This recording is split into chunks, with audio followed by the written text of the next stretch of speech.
What's happening, party people? Welcome to my weekend review. Man, let me tell you something. I'm a couple days late on this. I like to get these released on Friday so you guys have all weekend to watch them, but you know what they say, better late than never. This video will wrap up my initial visit to the Houston area. Got into a lot more work than expected. One of the big things we did, which, man, is kind of expensive, is me running back and forth to the salvage yard getting parts.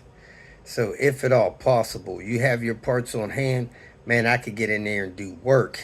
One thing that folks in Houston has experienced is it's getting harder and harder to find mechanics that are willing to work on these older P80 cars.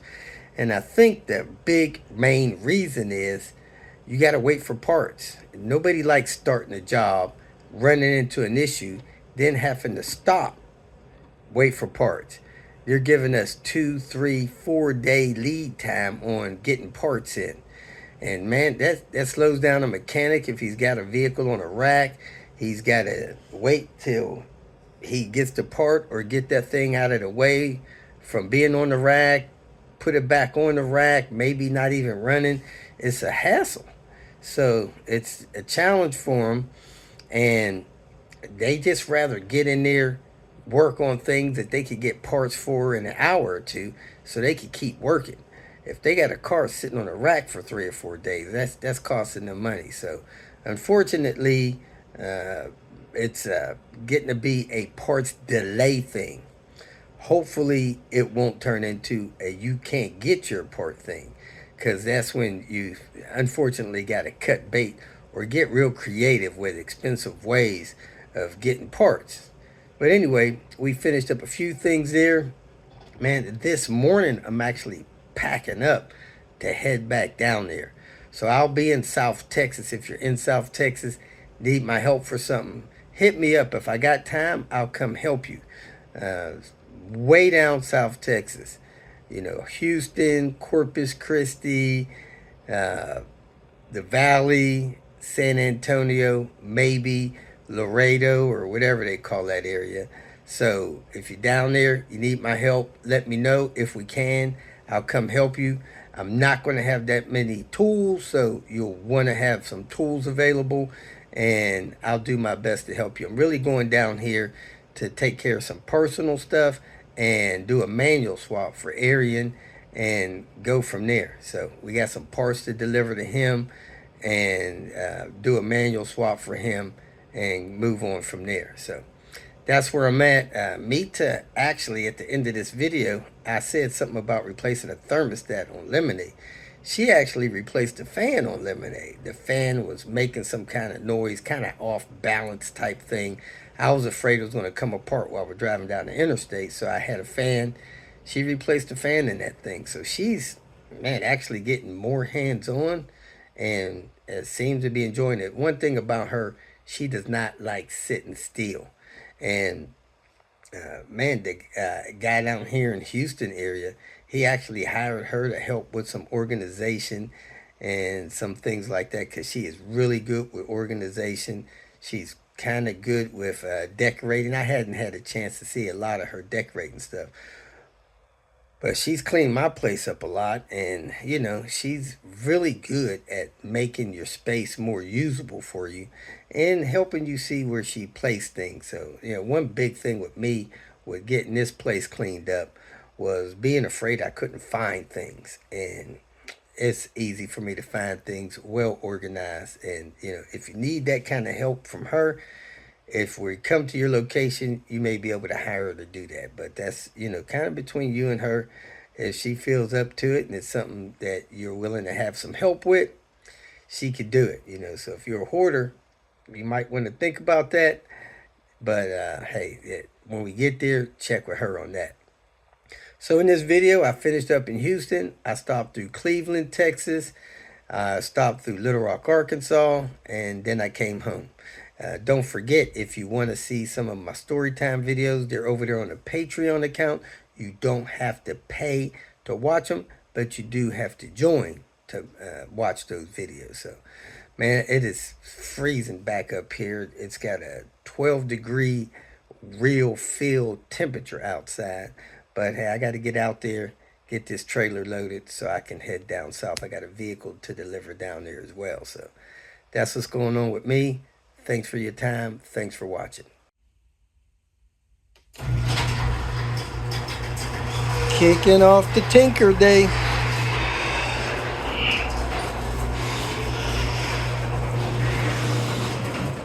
I have no idea what's going on with YouTube the last 2 days. I've been trying to upload my weekly video and it just ain't working. Anyway, we're going to start off this Tinker Day with firing this thing up, flushing the coolant system, because the people that put the car back together put water in there and the water was rusting stuff in there. I think I did a little shot of the thermostat yesterday and that thing was covered with surface rust. Probably everything in the engine is covered with surface rust. Hopefully that didn't damage the water pump. We're putting a new thermostat in. The old thermostat was broke. Right now I'm getting ready to add some water and some coolant flush. I don't normally promote this kind of stuff, but when a car's been sitting for several months with nothing but water in there, it needs to be flushed out. So let me fill this thing up with water, fill it up with this coolant flush, fire it up, let it run for, they say 10 minutes on here, and then rinse this stuff out and fill it up with coolant. It services 12 quarts. Fire it right up. Suck down a little bit of this water. Let me go ahead and top it off. Idling pretty smooth. Don't have any evidence of leakage or anything as of yet.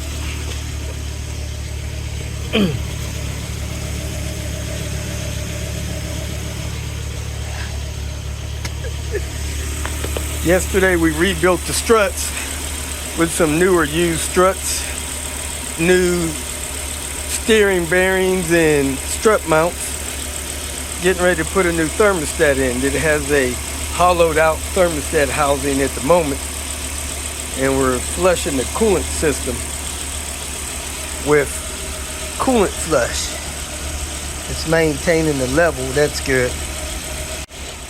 It took about 1.5 gallons of the water coolant flush mix. I'm gonna let it cool down. I'm gonna fill it up with water, run that for about 5 minutes, drain that out. I'm gonna do that twice, then I'm gonna fill it up with coolant. Still having problems with this 240 starting on its own without jumping a couple of fuses.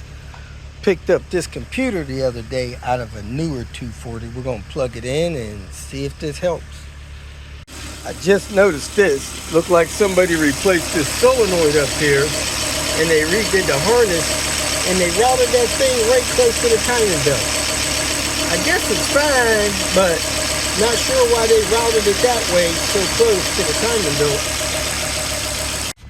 10-minute timer went off, so I'm gonna shut the engine down. It didn't quite get up to temperature.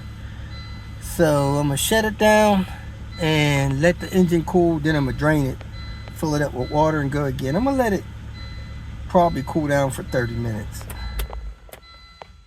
And folks, we now have a leak. Let's see where it's coming from. Hopefully not the timing belt area. It's coming out of this hose right at the reservoir. Look at it just running out of there. Good Lord, maybe that screw's not all the way tight. Yep, someone was kind enough to leave that clamp loose, so let's tighten it up, see if it stops the leak. Tightened up that clamp and it appears that the leak has stopped, so hopefully that was it and we'll find no more leaks. Well, I read the instructions again, and the instructions tell you to drain the coolant system, fill it up with water, let it run for 10 minutes, let it cool off, fill it up again with water, let it run 10 minutes, let it cool off, drain it, fill it with water and the Blue Devil.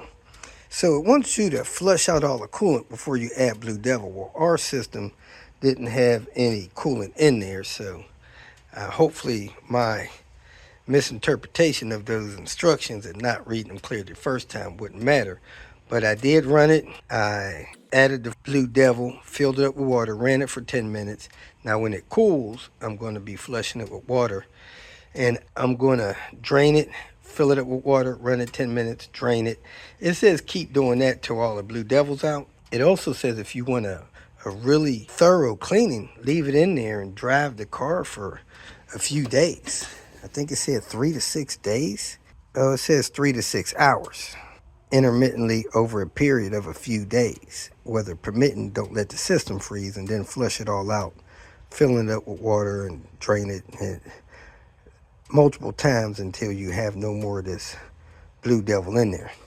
So I'm going to drain it here in about a half hour, fill it up with water, and then let it run 10 minutes, drain that, let that cool off. Then I'm going to run the water in the system until I think it's flushed out. So I'll probably do 5 or 10 gallons with those buckets over there, making sure it's all out, then fill it up with coolant and distilled water. After I'm finished flushing it, I'm going to put in the thermostat because that's out, which allows a better flushing process.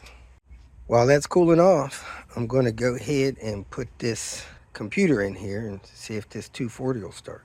On most of these 240s, the ECU computer is located on the passenger side floor area behind this panel here. So I'm going to remove this panel, access that computer, and replace it. First thing you want to do is look up under here and lower this panel here, insulation type stuff. It has these screws in here. You can stick a screwdriver in there, you can grab them, turn them a quarter of a turn, and then pull them down. Do all 3 and this panel will come down. The back of it hooks in the back of the floor or the firewall area. You can unhook it, move it totally out of the way. Next thing you want to do is pull this gasket or seal area out like this, and you may have to pull this floor trim up a little bit.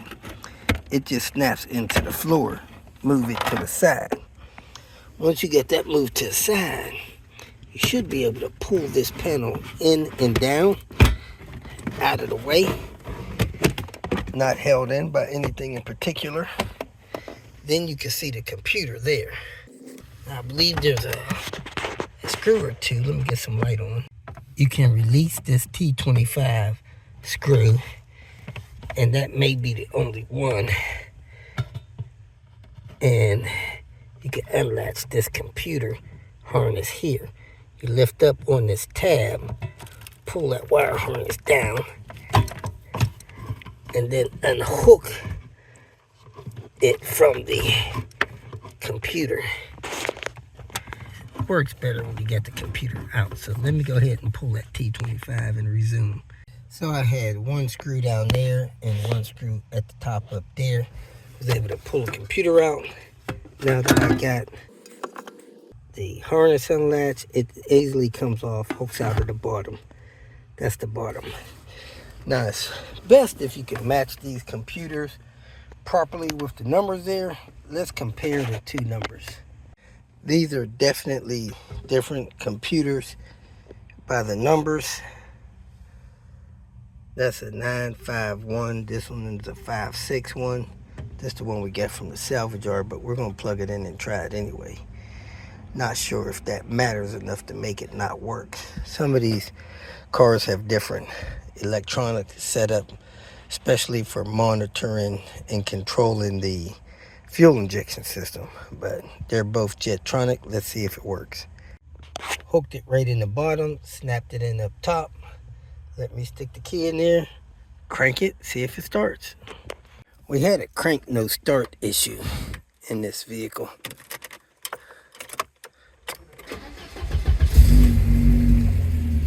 Fired right up. How about that? So we're going to assume this computer was bad and go with that. I'm going to plug this computer back in and see if it starts up. I have the original computer plugged back in. Let's crank it, see if it starts.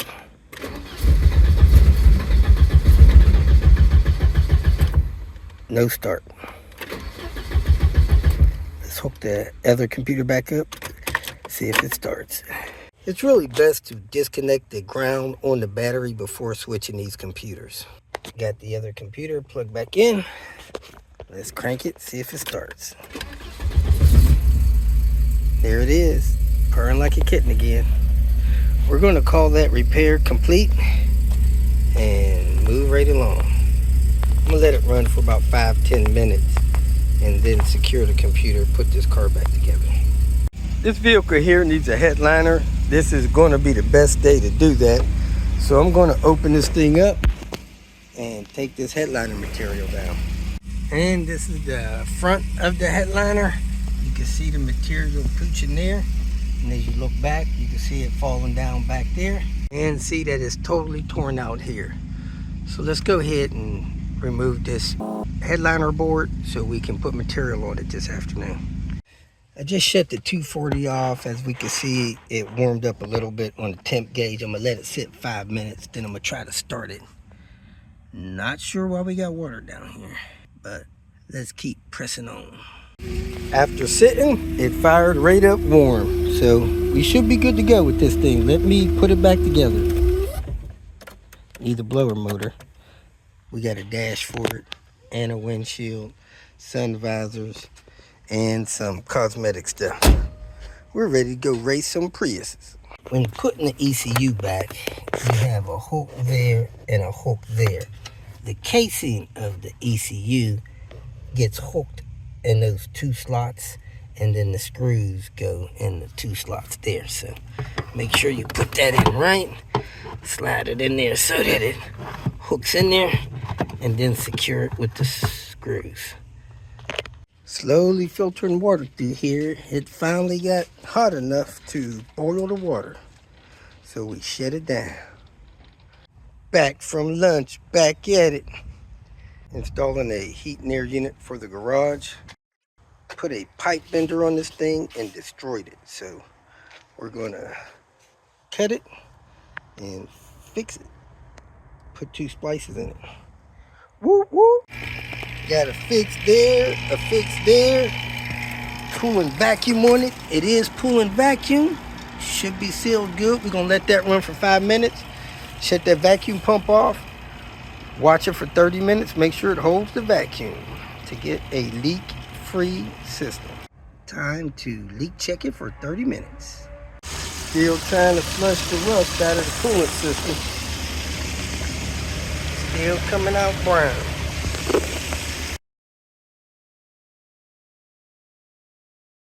I'm going to take a dinner break and I'm going to come back out here and finish flushing this thing. I don't want to let water sit in here all night. It's just going to start rusting stuff all over again. So let's take that break. We are finally getting the water out of here. That's pretty clean. We got some muddy water out here. I don't know if it'll ever be all the way clean, but I shut the engine off. I'm going to let it sit for an hour. I'm going to drain the coolant and, well, it ain't got coolant, and I'm going to drain all the water out. Then I'm going to install the thermostat. And then I'm going to fill it up with coolant and distilled water. All done with the V70. Well, we got a windshield guy coming in the morning. Well, tomorrow. So we'll keep working. And that's it. We are clocking out. We got the climate control working.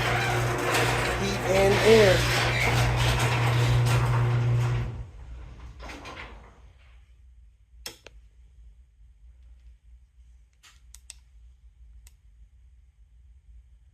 Time to get cracking. We're going to get a windshield put in here today. Maybe in there. And we got electrical issues on the 240. Whoop, whoop. Man, this stuff is super powdery. Look at this phone. It just brushes off like dust. No way you could glue nothing to that. Got that headliner done. Working on this one. Got it half done. Getting ready to flip the other half so we can glue it and keep moving forward. And folks, we got a headliner in. the red one.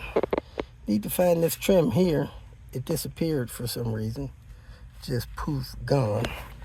Gotta put this B pillar here. Gotta put this A pillar up, which hadn't been up in a long time. I don't even know what's going on with that.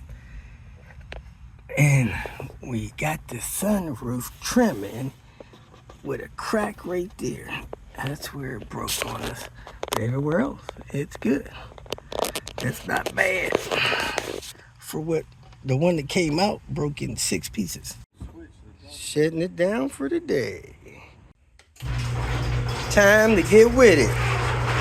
Another day in paradise.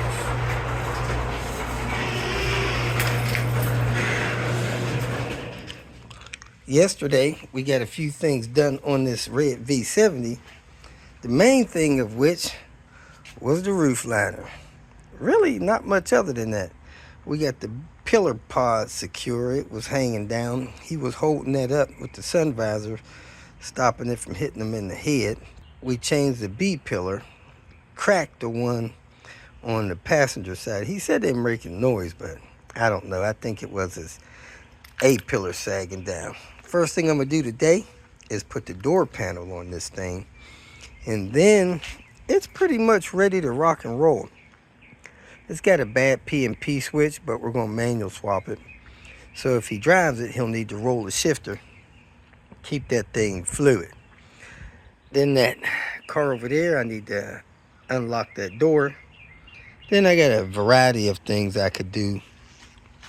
The windshield guy tricked me and didn't show up yesterday, so he'll probably show up today to replace this windshield. Then I may have time to do the dash on it.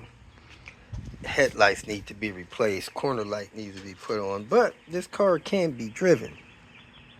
I got the airbag that needs to go in the dash. You may be able to see that poking out there. And I got the box to reset the SRS system in this car, so that needs to be done as well. He wants to do an oil treatment on this, so I'll probably go ahead and do that. He's got heater cores, struts, all kind of parts for these things. They're in all kind of different levels of disrepair. And this one is having issues with lighting, I think probably because we changed that fuse box, and wires going in and out of that fuse box are probably damaged. That needs to be rewired. I doubt if we'll have time to get into that today, but we probably will replace the hood and the trunk on it so that he could discard these. These are less than perfect, and he wants to get rid of stuff like that, body filler. So let me go ahead and get to work, get some stuff done. Whoop, whoop. I usually use this contact glue to put these panels back together, but that is a little bit of work. So I'm going to try to use this headliner adhesive to see how that does with this. I'm going to spray some down there. I'm going to spray some across there, let them sit 5-10 minutes, press them together, and see what happens. Had to jump start this yellow car because the battery was dead. But I'm in here, and this thing is lit up like a Christmas tree. I'm not sure why. We got an SRS light. I need to try to reset that and figure out what's going on with the rest of this stuff. I think he told me about this SRS light. I'm going to try to see if I have my adapter with my VST, and if so, I'll scan all this stuff and fix it. But I think he's got an instrument cluster issue here with this service and up arrow flashing, even though I think it also has a bad P and P switch. And of course, besides the sunroof issue, a headliner issue, it's got this door that will not unlock and open.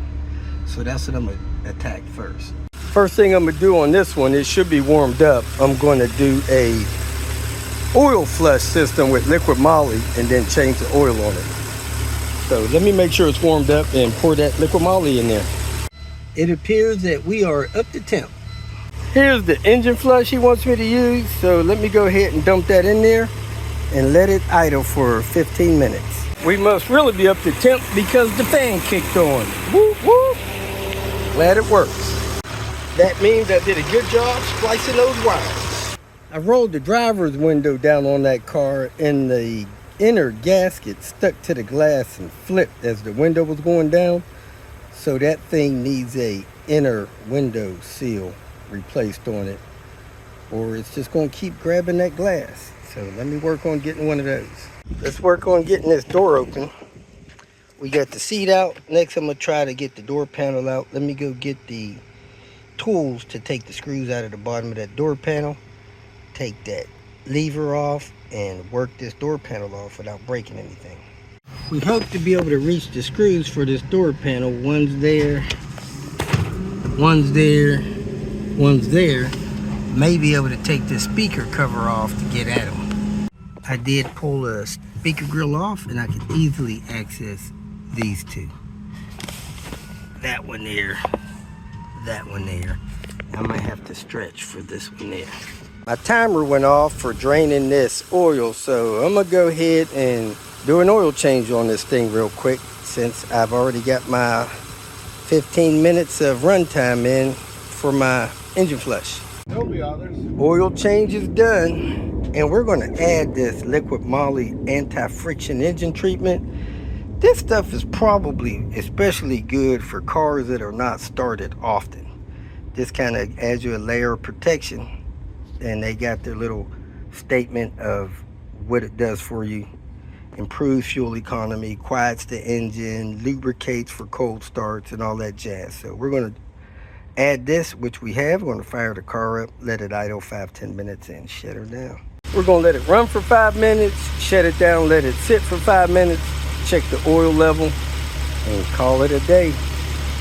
And the 240 fired right up again. Start number 30. The motor on the wiper system is not parking the blades back to where they need to go, but you could easily push them back to the right place. Let's see if it'll let me pull them up. Probably not. Oh yeah, I could just move them. Woohoo! Back to working on this 850, trying to get this door panel off so I can get this door to open inside and out. Now I got the panel pulled to the side. You could set it there if your speaker wires are long enough, but this one had damaged wires on the speaker, so I got to get that fixed, or he's got to get it fixed, one or the other. So let me get in here and get this door repaired so it'll open from the inside and out. So here's the latching mechanism from the door. I just pulled this little thing off that stops people from, I guess, jimmying the lock through the window, but trying to unlock it here, and it just won't unlock. This little bar came apart that links two pieces together, and once that thing is no longer connected, that lock gets jammed, so you can't unlock the door. So let me figure out how to get that unjammed so I could get this door open. There it is. The door is open. I had to put a little pry bar back there, and I banged against a piece of metal in there, and it freed the latch so that it was able to be unlocked. As you can see, I can move the plunger up and down now, and the door just opened right up using the handle. So now I'm trying to figure out how to get these things together so I can make this door work normal again. If you watch daily, you'll know that I recently released a good video showing you how to get this door panel off and get this bar back in and get this door working right so you can fix it a lot easier than making a discovery. So right now I got to get these bushings that I purchased from the store in those two little holes, and sad to say, it's actually best to unsecure the latch from the door and then put those bushings in, but they can be put in there. You just got to be extra careful you don't drop them. So if you use a little pry bar or something, you could put something sticky on them and stick the little bushings to it, and then reach in there, pop them in the holes they go in, and then attach that bar in there, and that's best done with some small needle nose pliers. Just be careful you don't drop stuff down in the door, because it is extremely hard to get stuff out of that door. So here I'm about to connect these linkages together, but I got to put those bushings in it, and then I have to put this bar in here and just make sure that this thing works before I put the door panel back on. These parts are old, brittle, and you just don't want to be taking stuff off and on. So I'm getting ready to kind of tape my little bushings to a tool to lock them in place. Now this is a rear door, so it doesn't matter which direction that little linkage bar connector goes. It could go from the inside or the outside. But on the front doors, it's kind of important that you connect that linkage going from the outside toward the inside, so that the bar is actually closer to the outside of the latch, or else your locking opening mechanism will be chafing that bar. So here it is. The door is working fine, and I'm getting ready to connect this bar in here with the parts I have. Here I have the bushings in and the bar installed. The bar is more on the inside here, and none of the other linkages or rods or anything touch that bar. So I'm going to go ahead and put this plastic piece in and get this door panel installed and check the next couple of doors. I'm going to run this bar a little different on this one. As you can see, instead of running it from the inside of the latch, I ran it on the outside of the latch. Well, in relation to the latch. The problem with that is it's rubbing the lock unlock pin. So I moved the lock unlock pin down there in that retainer to a newer position so that it wouldn't let this pop out. I'm gonna run that as a test. Actually, this pin helps hold that in, which may be a good thing. If it comes loose, I'll know, and we'll run it the other way. So let me put this door panel back on. Did have a problem unplugging a speaker wire from this one. This lead on the speaker wire was 90% broke off. So the post is still there. That probably going to have to be soldered on and then plugged in, so that speaker is not going to work. More issues. Whoop, whoop. This bar is rubbing here, and I'm cycling the key, and it's putting stress on the handle. So I'm going to go ahead and move that pin in the right direction. All right, I redid this, and this is how the pin is now. Out of the way of this rod, let me go ahead and get this reattached and closed up. 3 down, 1 to go. I'm gonna do that back one over there just for preventive work. Then we're gonna check out this other sunroof we have. This one's acting finicky. Well, this one was about done too. The bottom grommet was gone. The top grommet, I guess, was soft. I did grab the pin, pull it out. So let me push a couple of grommets in here and secure this thing. I got my wing installed again.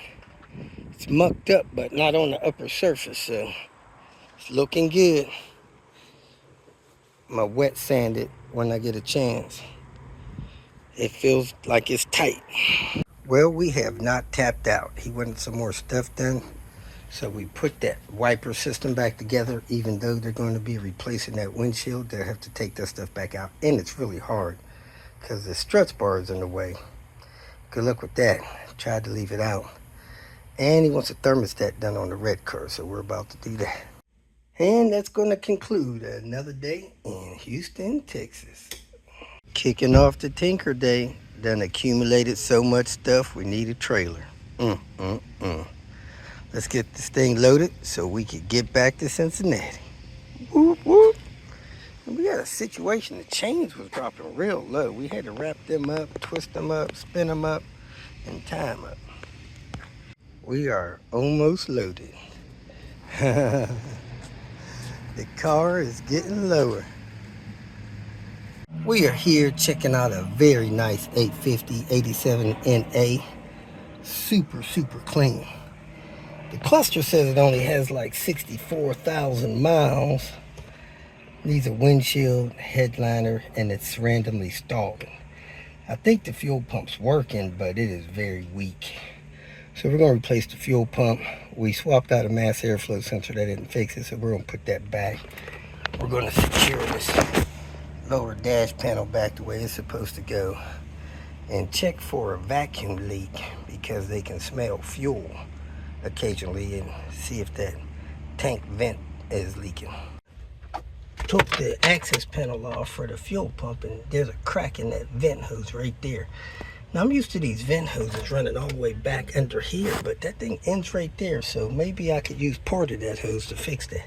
I'm gonna have to open up this sleeve, check this wire here, because that looked like it was pinched.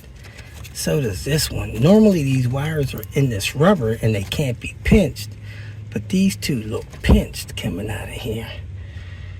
Maybe that has something to do with his sending unit. Or this one, yeah, this is his sending unit line. He said he's having problems with his sending unit. And it looks like somebody came in here and replaced the ABS. Heck, I don't know what this is. There's a plug back here. I don't even know what it is for. And it's plugged in right here. That's a new one on me. I got an 850 hose.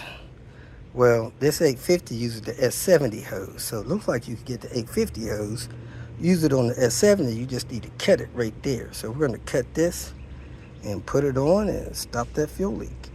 Got the fuel pump replaced, that clamp on there, and fired right up. I untangled these lines and almost stopped them from being pinched, but we should be good to go. Headed to lunch. We are back. Gonna try to replace a couple of rear doors. So let's get cracking. Neither one of them open. And we're gonna remove the seat, take the door panels off, and get with it. In case I didn't get this right the first time, you see that top hole is where the top of the hook should be. The bottom hole is where the bottom of the hook should be.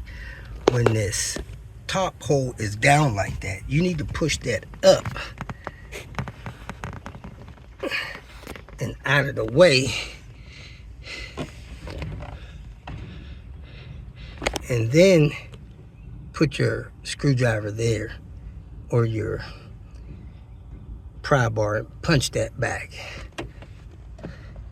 and you should be good to go.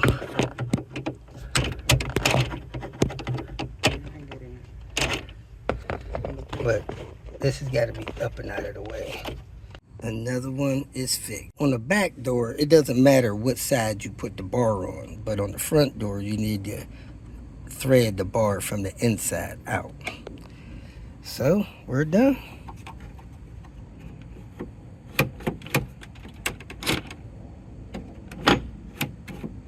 Good to go. Another successful repair. Bam, we got action. Back here to the Blue Goose, trying to figure out why this thing does not want to run. Let's get with it. It's missing spark or something. Decided to check this car for spark. And man, look at that spark plug. That thing is gap probably 40, and it's fouled and sooted up. Wonder how many of the other ones are like that. I don't even know if I could check this thing for spark. Let me re-gap it, check for spark, and go get some plugs. Oh, this one looks bad too. It's a different plug. Champion. Burnt and look like it's gapped at about 40. Spark plugs are cleaned up, re-gapped. Some of them was as wide as 60. Activate this boost box. It say jump start ready. I don't know if that means. Kind of don't like this jump box. Gotta push this little button until it says jump. Till it starts giving you a countdown, I think. Well, it said jump start ready. Let's see if it is boosting this car. I don't think so.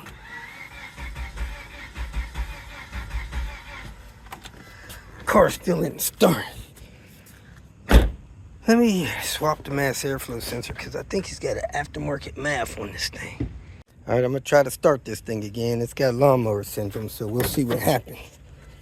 The alarm didn't go off this time, at least.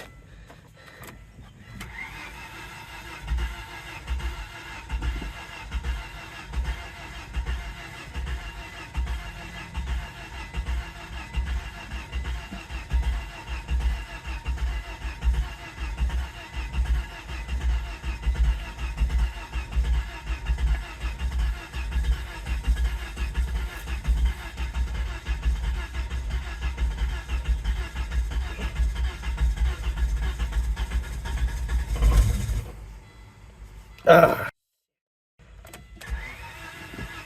man, I lost it.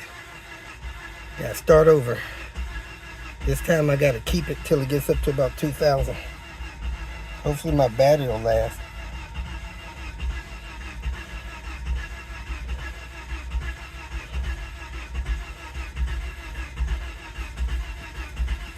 Should have put oil in the cylinders.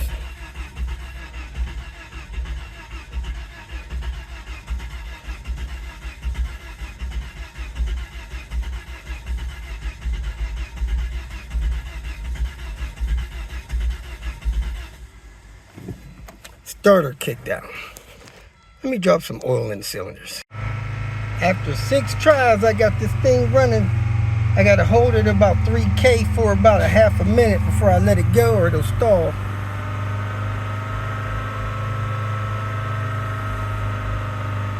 Let it down a little bit.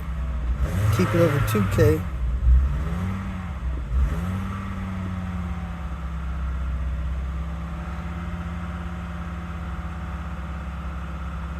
I'm gonna keep it up there for about a minute and then I'm gonna let it go, let it idle. All right, it's been gone about a minute. I'm gonna let off the gas. And we're running, folks. I'm gonna let it run for about 5 minutes. Waiting on Ando. Changing my thermostat. We are out. Kicking off the day in St. Louis. Look at that beautiful park over there. Dropping off some things to this location here. And we're about to drop it off and get back on the road. That's it, we are ready to rock and roll. I'm not sure if the weight has shifted a little bit more to the front, but I'm not gonna worry about that for this last leg of the trip to Cincinnati, so let's get out of here. If you made it this far, I trust that you found some information that was either useful or entertaining, so go ahead and hit the like button. And if you would like notification of future videos that I post, please subscribe to the channel. I appreciate your support. You can follow me on other social media apps by looking for @RobertDIY. Some form of that should bring up the other channels that I have on places like Twitter, Facebook, Instagram, and so forth. If for some reason you need some more personal help, go to my website at robertdiy.com and use the phone number that I have posted there to send me a text message, or you can email me. If you have questions or comments, please make a comment below. And if you'd like to make some kind of financial contribution to what I got going on here, go to my channel and hit the more link at the end of the introduction statement, and it'll show you different ways that you can support me financially. Again, thanks for watching. I hope you have a great day.